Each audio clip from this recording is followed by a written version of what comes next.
বিশ্বকাপ 2026-এর group C ম্যাচে Brazil national football team দুর্দান্ত ফুটবল খেলেই 3-0 গোলে হারিয়েছে হেইতি ন্যাশনাল ফুটবল টিম। ম্যাচে নায়ক ছিলেন মাথেউস কুনহা, যিনি জোড়া গোল করেন। আরেকটি গোল করেন ভিনিসিয়াস জুনিয়র।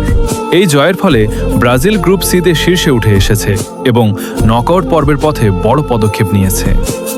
ফুটবল মহলে এখন আলোচনা, ড্রয়ের হতাশা ভুলে ব্রাজিল কি আবার শিরোপার আসল দাবিদার হয়ে উঠছে?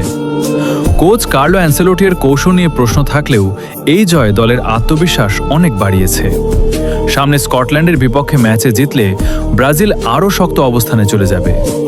সোশ্যাল মিডিয়ায় এখন ট্রেন্ডিং, সাম্বা ফিরে এসেছে, ভিনিসিয়াস কুনহা জুটি আগুন।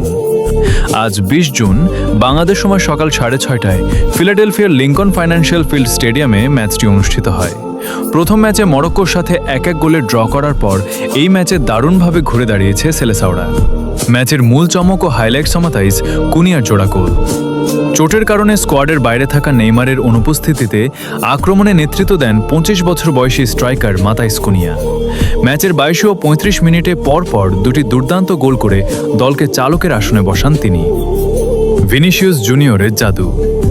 প্রথমার্ধের অতিরিক্ত সময়ে 45+2 মিনিটে দলের পক্ষে তৃতীয় গোলটি করেন রিয়াল মাদ্রিদ তারকা ভিনিসিয়াস জুনিয়র।